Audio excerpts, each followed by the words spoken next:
बिस्मिल्लाहिर्रहमानिर्रहीम। अस्सलाम वालेकुम friend, this is Kamran Shahzad and you are watching my YouTube channel path on. Last video में हमने लेक्चर नंबर 3 में बात की थी कि वेरिएबल्स और डेटा टाइप्स क्या होते हैं। ठीक है, वेरिएबल्स को हमने समझ लिया था, डेटा टाइप्स को भी समझ लिया था, हमने तमाम टाइप्स को ओवरऑल देख लिया था। ठीक है, डेफिनेशन सबकी समझ ली थी। तो अगर तो आपका कॉन्सेप्ट क्लियर नहीं है तो आप पहले उस लास्ट वीडियो पर जा सकते हैं, जिसका लिंक आपको नीचे डिस्क्रिप्शन में मिल जाएगा, और उसके बाद फिर हम कंटिन्यू कर सकते हैं आज के लेक्चर नंबर 4 में। आज हम बात करने वाले हैं इंटीजर डेटा टाइप की। हमने डेटा टाइप्स पढ़ी थी, उसमें से हमने सबसे फर्स्ट पे इंटीजर डेटा टाइप पढ़ा था। अब इंटीजर डेटा टाइप को हम डिटेल में पढ़ेंगे, ये किस तरह काम करता है, इस पर हम क्या क्या रूल अप्लाई कर सकते हैं, वो सब कुछ हम देखेंगे आज की इस वीडियो में। अगर आज की आपकी वीडियो कंप्लीट देख लेते हैं तो इंटीजर्स के हवाले से किसी किस्म का आपका कोई क्वेश्चन नहीं रहेगा एज अ बिगनर। ठीक है, चलिए स्टार्ट करते हैं। तो हम आ चुके हैं अपनी कंप्यूटर स्क्रीन पर और हम आज का कंटेंट देख लेते हैं कि हमने क्या सीखना है। आज के कंटेंट को मैंने 4 मेजर टॉपिक्स में डिफाइन कर दिया है। आज हम पढ़ेंगे इंटीजर्स। ठीक है, हमने डेटा टाइप्स पढ़ी थी, डेटा टाइप्स के अंदर हमने न्यूमेरिक डेटा टाइप पढ़ी थी, और न्यूमेरिक डेटा टाइप की 3 टाइप्स थी। ठीक है, हमारे पास इंटीजर्स थे, हमारे पास कॉम्प्लेक्स नंबर थे, और हमारे पास फ्लोटिंग पॉइंट नंबर थे। आज हम स्पेशली इंटीजर्स की बात करेंगे। ठीक है, न्यूमेरिक डेटा टाइप के अंदर इंटीजर्स का जो सेक्शन है उसमें हम किस तरह से काम कर सकते हैं, और उन इंटीजर्स के साथ हम क्या क्या कर सकते हैं, वो किस तरह के दिखते हैं, वो सब हम काम करेंगे। ठीक है, तो सबसे पहले बेसिक प्रॉपर्टीज़ आ जाती हैं कि उनकी निशानियाँ क्या हैं इंटीजर्स की। सेकंड पर बात आती है declaring and assigning integer variables. आसान लफ्ज़ों में कि हम किसी इंटीजर को किस तरह से नाम देते हैं। ठीक है, असाइन कहते हैं कि किसी लफ्ज़ को, किसी डेटा को कोई नाम दे देना। तो ये थोड़ी सी टेक्निकल टर्म है, आपको पता होनी चाहिए। असाइनिंग का मतलब होता है नाम रखना। और उसके बाद इंटीजर ऑपरेशंस हैं कि हम उस पर क्या क्या ऑपरेशंस रन कर सकते हैं। और उसके बाद हम पढ़ेंगे टाइप कन्वर्जन के बारे में कि हम किसी भी डेटा टाइप को किसी और डेटा को, जैसे स्ट्रिंग है, कुछ फ्लोटिंग है, हम उसको इंटीजर में कैसे कन्वर्ट कर सकते हैं। ये एक इम्पोर्टेंट टॉपिक होगा। तो चलते हैं सबसे पहले अपनी फर्स्ट टॉपिक की तरफ, बेसिक प्रॉपर्टीज ऑफ इंटीजर्स। तो यहाँ पर मैंने एक फ़ाइल बना लिया lecture4.py, और यहाँ पर सबसे पहले हम डेटा लिखेंगे। ये देखिए, अगर मैंने यहाँ पर लिखा 1 2 3, ठीक है, ये सिंपली मेरे पास एक इंटीजर है। ठीक है, ये सिंपली मेरे पास एक इंटीजर डेटा टाइप है। अब इसको नेम देना। ठीक है, इसको हमने नेम देना है। तो जब मैंने a इक्वल 123 किया, अब मैंने इसको असाइन कर दिया। मैंने a को असाइन कर दिया 123 के लिए। ठीक है, असाइनिंग इस तरह से काम करती है कि मैंने a वाले लेटर को असाइन कर दिया 123 डिजिट के लिए। तो असाइनिंग ये होती है। ठीक है ना, कि किसी चीज़ को नाम दे देना।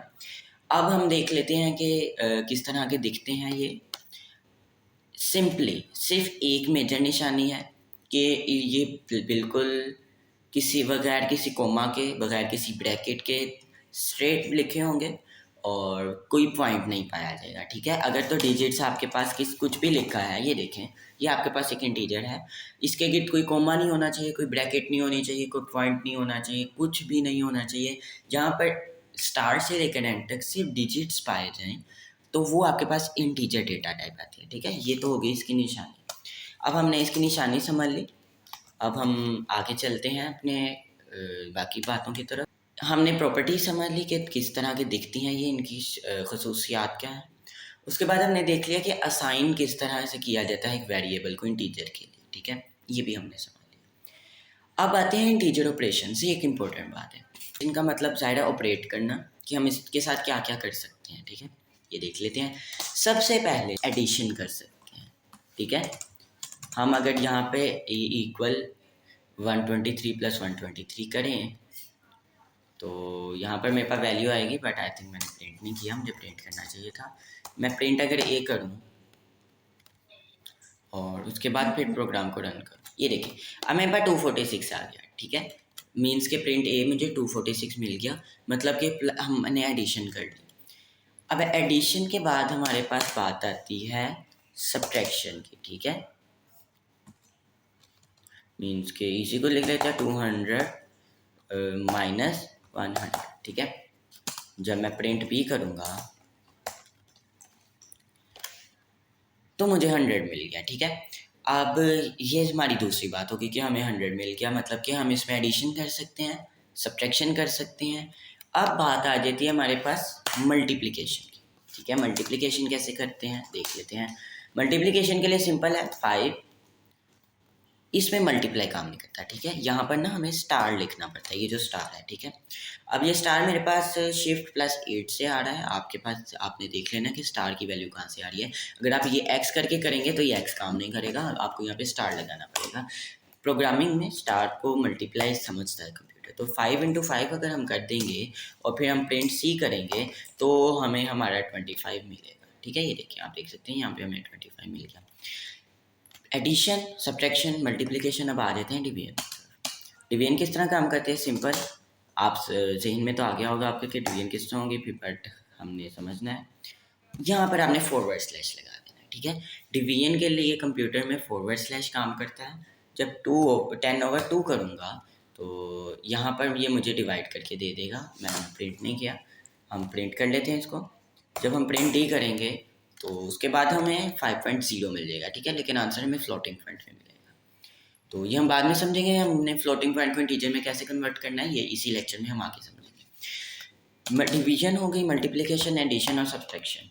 अब हम बात करेंगे मॉड्यूलस की। मॉड्यूलस क्या होता है, मुश्किल लफ्ज़ समझना नहीं, आसान लफ्ज़ में ये समझ लेते हैं कि किसी चीज़ का रिमाइंडर निकालना। जैसे 10 में से हम एक ई बना लेते हैं। ई क्या करेगा, ई 10 में से डिवाइड कर देगा 3 को।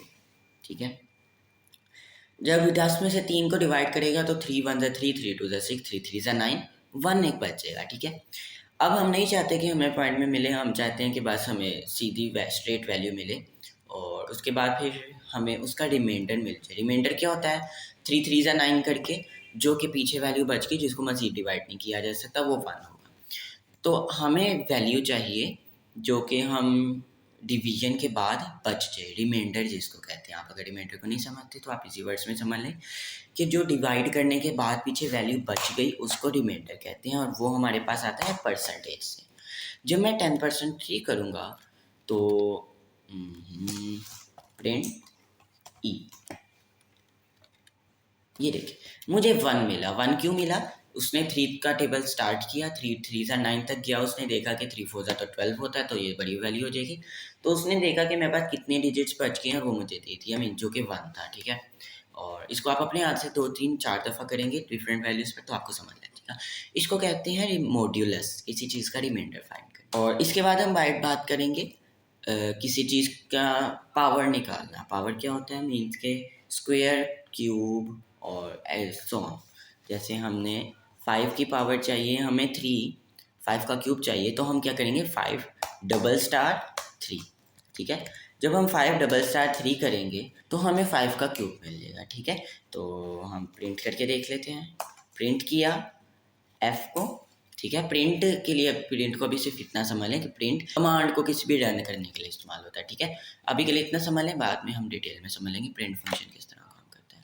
ये देखिए मुझे 125 मिल गया, मीन्स के 5 5 25, 25 5 125, तो मुझे ये पावर मिल गई। तो ये हमारे पास थे ऑपरेशंस, ये वो ऑपरेशंस थे जो कि हम with in an integer run कर सकते हैं। ठीक है, तो अब हमारे पास आते हैं कंपैरिजन ऑपरेटर्स। कंपैरिजन ऑपरेटर क्या करते हैं, 2 वैल्यूज़ का कंपैरिजन करके दे देते हैं हमें।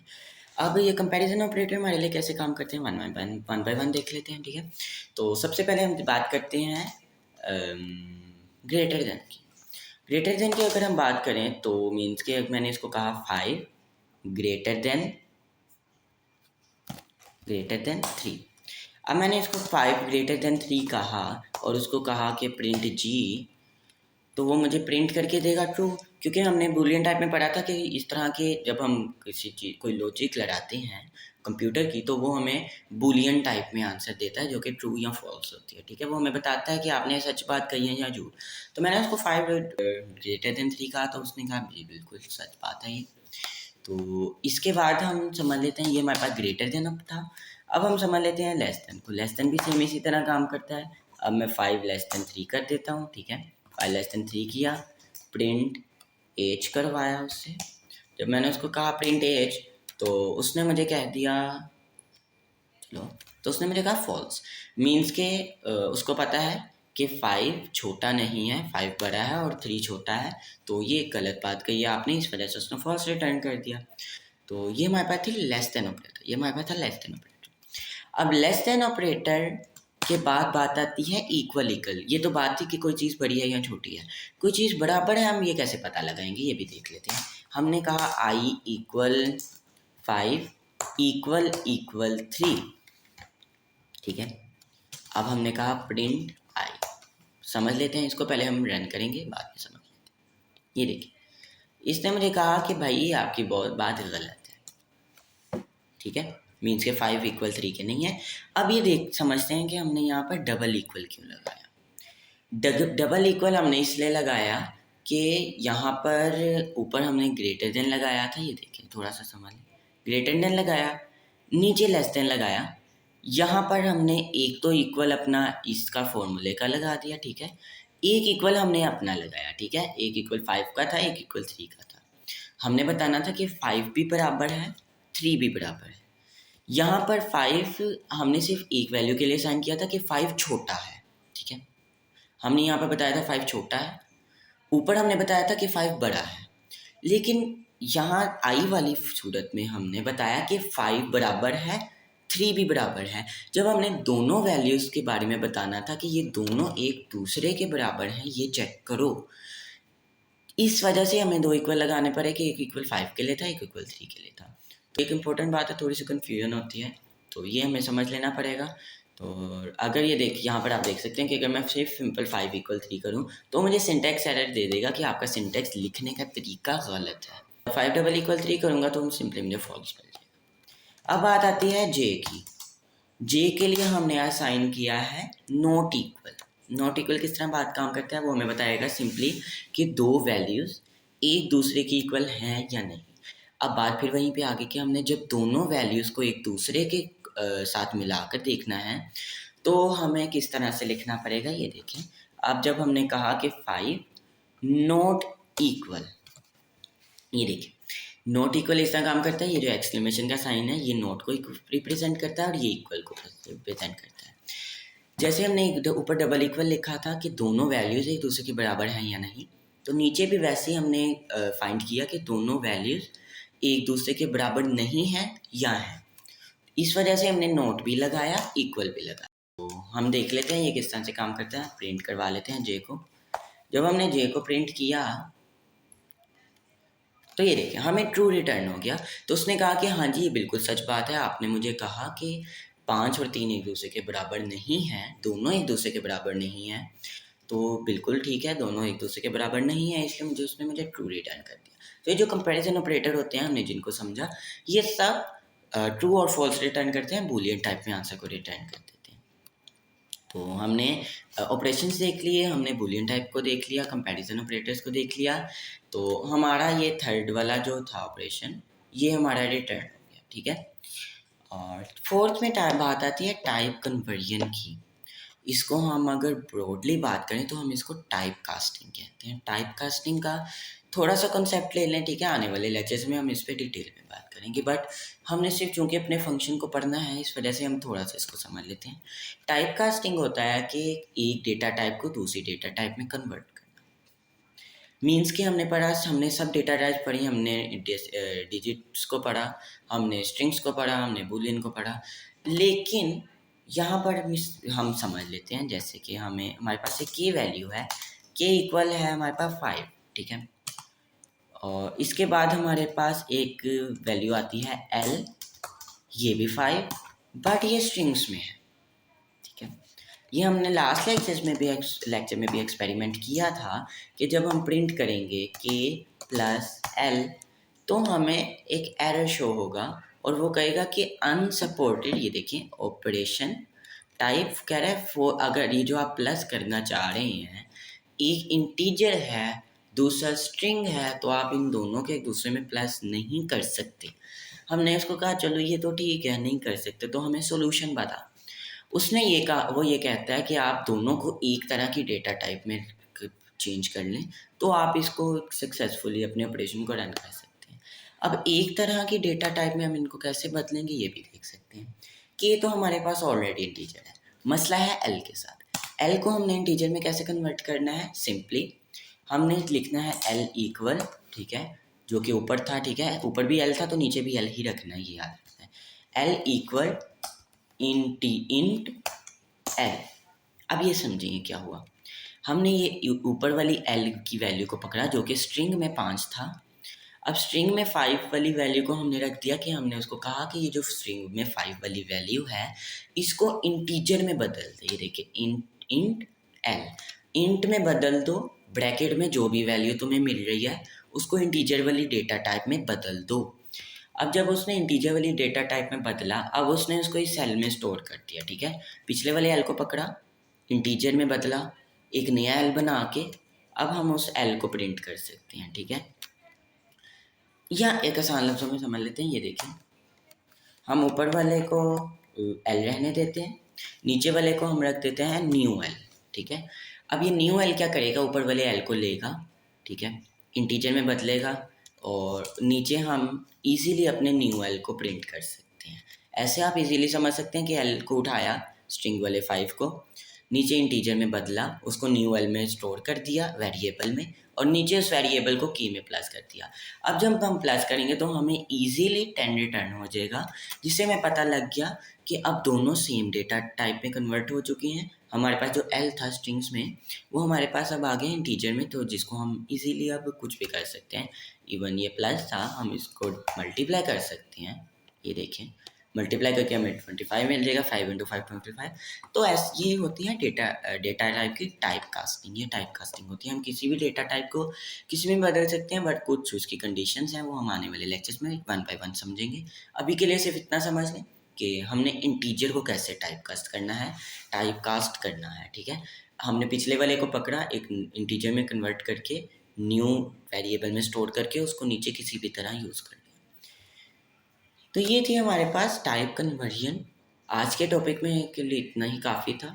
हमने इंटीजर्स की तमाम फंक्शंस को समझ लिया, पढ़ लिया। नेक्स्ट हम इंशाल्लाह अपने कॉम्प्लेक्स नंबर्स और फ्लोटिंग पॉइंट नंबर के ऑपरेशन की इसी तरह बात करेंगे जैसे हमने इंटीजर की बात की। उम्मीद है आपको समझ आ गया होगा।